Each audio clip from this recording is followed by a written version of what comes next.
I was wondering कि आखिर ऐसा क्या हो गया कि 3,000 करोड़ की कंपनी चलाने वाले बाबा रामदेव उन्हें सुप्रीम कोर्ट में जाके माफ़ी मांगनी पड़ी।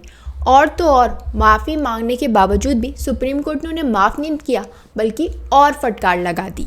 जी हाँ, हम सबके चहेते योगा गुरु बाबा रामदेव, जिन्हें बहुत से लोग पसंद करते हैं, फॉलो करते हैं, उनके साथ ऐसा व्यवहार किया गया। लेकिन क्यों?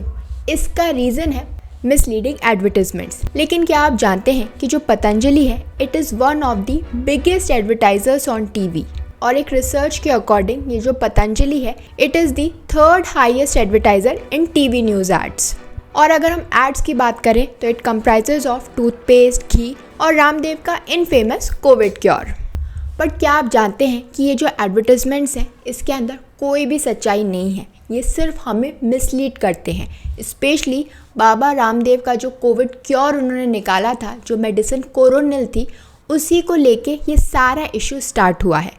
और आज के हमारे वीडियो में हम इसी पूरे इशू के बारे में समझेंगे कि पतंजलि के ऐसे कौन से एडवर्टाइजमेंट्स हैं जो कि मिसलीडिंग है और हमारे लिए प्रॉब्लमैटिक हो सकते हैं। तो अगर हम शुरुआत से समझें कि ये जो पूरा इशू है मिसलीडिंग एडवर्टाइजमेंट्स का, ये स्टार्ट कैसे हुआ, तो ये स्टार्ट हुआ नवंबर 2023 के अंदर, जब इंडियन मेडिकल एसोसिएशन ने एक पिटीशन फाइल की थी। उनका क्लेम था कि जो पतंजलि के एडवर्टाइजमेंट्स हैं वो फॉल्स हैं, गलत हैं, और जो भी वो बोलते हैं ना कि ये हो जाएगा, वो हो जाएगा, ये सब एग्जेजरेशन है, ऐसा कुछ भी नहीं होता। तो जो इफ़ेक्टिवनेस के बारे में वो क्लेम करते हैं कि उनके प्रोडक्ट्स जो हैं वो ट्रीट कर सकते हैं काफ़ी सारे एलिमेंट्स, ऐसा कुछ भी नहीं है। ये जो एलिगेशंस हैं ये गलत हैं, ये फॉल्स हैं। और इंडियन मेडिकल एसोसिएशन का कहना था कि ये जो पतंजलि क्लेम करती है अपनी एडवर्टाइजमेंट्स के अंदर, ये वायलेट करता है drugs and magic remedies objectionable advertisements act 1954, क्योंकि ये जो एक्ट है ये रिस्ट्रिक्ट करता है उन एडवर्टाइजमेंट्स को जो कि एक स्पेसिफिक कंडीशंस को जो है ट्रीट करने के बारे में बात करते हैं। और अगर हम बाबा रामदेव के ऐड की बात करें तो साफ साफ कहते हैं कि उनके जो प्रोडक्ट्स हैं वो बहुत सारी बीमारियां सही कर सकते हैं, वो डायबिटीज़ कर सकते हैं सही, वो ब्लड प्रेशर कर सकते हैं, कोविड ठीक कर सकते हैं, लेकिन इसका साइंटिफिक प्रूफ क्या है ये कोई नहीं जानता।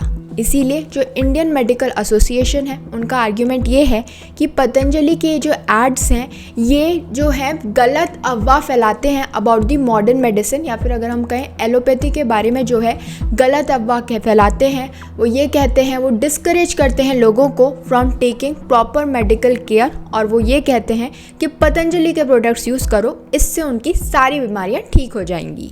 जब सुप्रीम कोर्ट के पास ये पूरा केस पहुंचा नवंबर 2023 के अंदर, तो सुप्रीम कोर्ट ने पतंजलि से कहा, उन्हें समझाया कि वो इस तरीके के मिसलीडिंग एडवर्टाइजमेंट्स ना बनाएं जहां पर वो क्लेम कर रहे हैं कि उनके जो प्रोडक्ट्स हैं वो ये बीमारियां ठीक कर देंगे, और डिस्करेज कर रहे हैं लोगों को from taking proper medical care.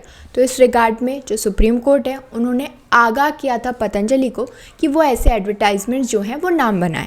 साथ साथ उन्होंने वार्निंग भी दी थी, ये भी कहा था कि अगर वो ऐसा करना बंद नहीं करेंगे तो उनके ऊपर फ़ाइन भी इम्पोज किया जा सकता है, जो फ़ाइन होगा लगभग 1 करोड़ या उससे ज़्यादा का भी फ़ाइन इम्पोज किया जा सकता है। लेकिन जो पतंजलि था उसने कोई बात नहीं सुनी, और वो ऐसे ही जो एडवर्टाइजमेंट्स हैं वो निकालता गया, पब्लिश करता गया। लेकिन फरवरी 2024 के अंदर जब सुप्रीम कोर्ट ने देखा कि जो पतंजलि है वो सुप्रीम कोर्ट की बात नहीं मान रहा है, तो कोर्ट ने क्या किया, एक कंटेम्प्ट नोटिस जो है इशू किया to Baba Ramdev and Patanjali's managing director Acharya Balkrishna. और इस कंटेम्प्ट नोटिस के अंदर क्लियरली बोला गया था कि जो कोर्ट है उसे ऐसा लगता है कि ये जो पार्टीज़ इस कंपनी में इन्वॉल्व हैं वो डिसरिस्पेक्ट कर रहे हैं कोर्ट के ऑर्डर को, और डायरेक्ट किया बाबा रामदेव और बालकृष्णा को कि वो इन पर्सन अपीयर हों फॉर अ हियरिंग। और जब बाबा रामदेव और बालकृष्णा दोनों ही सुप्रीम कोर्ट के पास अपीयर हुए तो उन्होंने सुप्रीम कोर्ट से माफ़ी मांगी कि हमसे गलती हो गई है, हमें माफ़ कर दीजिए। लेकिन सुप्रीम कोर्ट इस बार बातों में नहीं आने वाला था। सुप्रीम कोर्ट ने कहा हमें आपकी माफ़ी नहीं चाहिए, क्योंकि अगर आप सच में जो है आपको लग रहा होता आपसे गलती हुई है तो तुरंत कोर्ट के ऑर्डर के बाद आप एक नया मिसलीडिंग एडवर्टाइजमेंट पब्लिश नहीं कर देते, जबकि कोर्ट ने आपको पहले ही मना किया था कि इस तरीके के एडवर्टाइजमेंट्स आप पब्लिश नहीं करेंगे, नहीं ऐसा होना चाहिए। लेकिन कोर्ट के ऑर्डर के बावजूद भी पतंजलि ने ऐसा ही किया और इसीलिए सुप्रीम कोर्ट उन पर गुस्सा था और सुप्रीम कोर्ट ने उनकी जो अपॉलॉजी है उसे एक्सेप्ट नहीं की।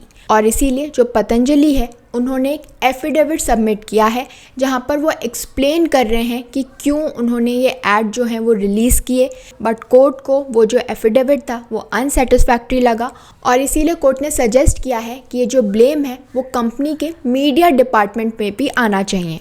और कोर्ट की जो नाराज़गी है वो सिर्फ पतंजलि या बाबा रामदेव से ही नहीं है, बल्कि वो गवर्नमेंट से भी नाराज़ है, उनसे भी खफा है।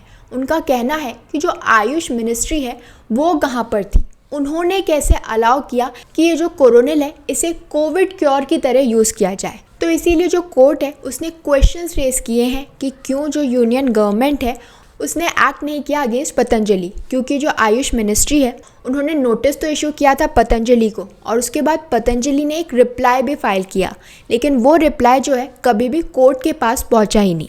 अगर हम कोविड की बात करें तो 2019 के अंदर जो कोविड है वो आया था और उसी के बाद जो पतंजलि है वो ये कोरोनिल दवाई लेकर आया कि ये जो है कोविड को क्योर कर सकता है।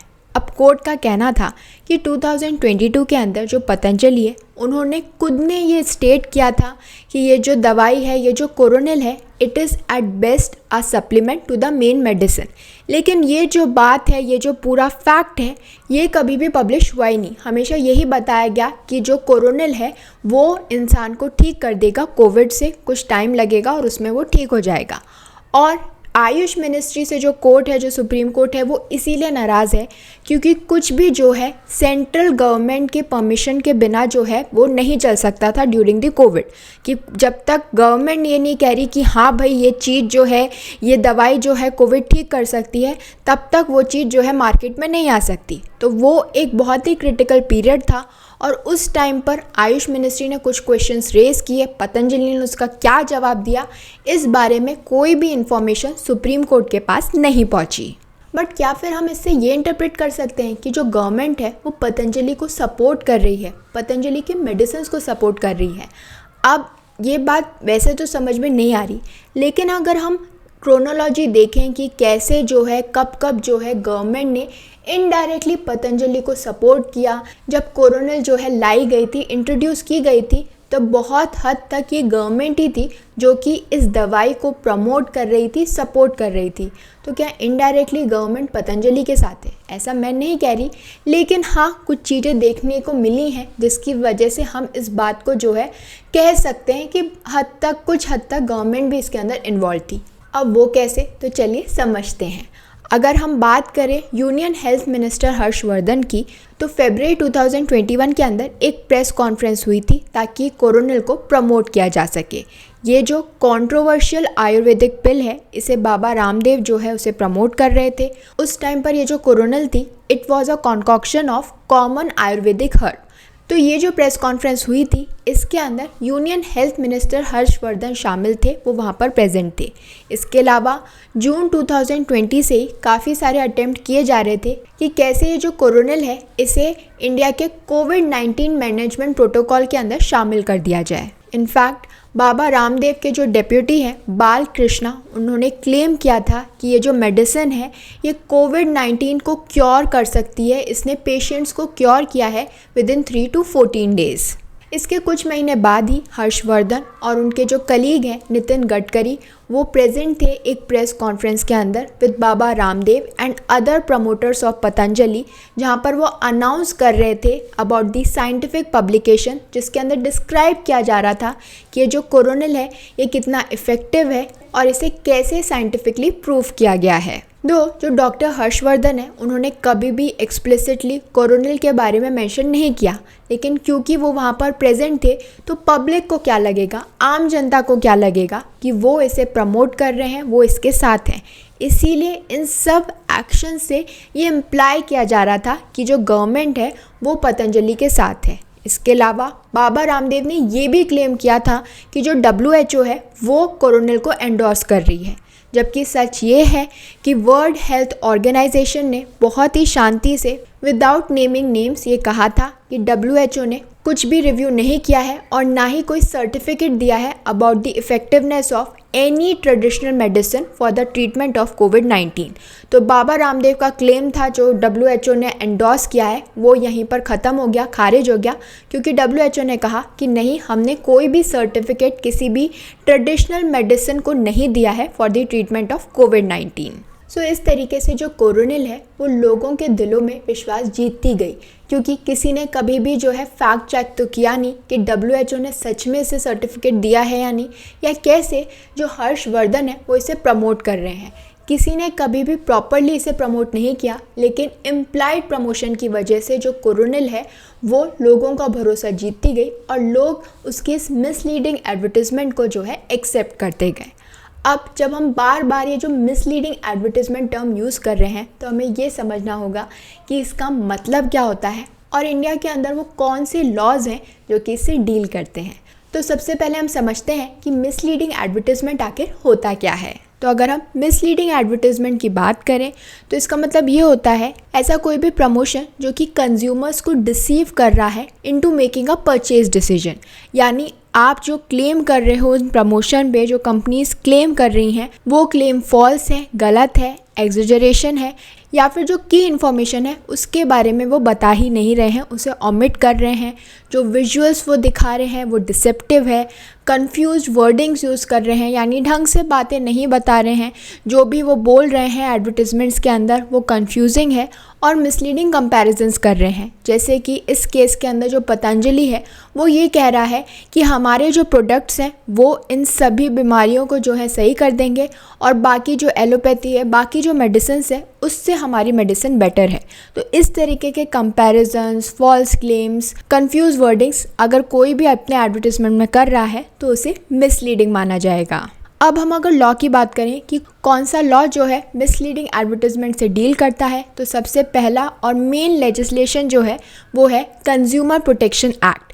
ये जो एक्ट है ये डिफाइन करता है मिसलीडिंग एडवर्टिजमेंट को अंडर सेक्शन 2 सब क्लॉज 28 और प्रोहिबिट करता है इस तरीके की प्रैक्टिस को। तो इस डेफिनेशन के अकॉर्डिंग जो मिसलीडिंग एडवर्टिजमेंट है वो एडवर्टिजमेंट होते हैं जो कि फॉल्सली डिस्क्राइब करते हैं किसी प्रोडक्ट या सर्विस को, या फिर कोई फॉल्स गारंटी दे रहे हैं जिसकी वजह से जो कंज्यूमर्स हैं वो मिसलेड हैं, क्योंकि उन्हें जो बताया जा रहा है एक तो वो गलत है, उन्हें सही इन्फॉर्मेशन नहीं पता और उस गलत इन्फॉर्मेशन के बेसिस पे वो उस सर्विस को, उस प्रोडक्ट को खरीद रहे हैं।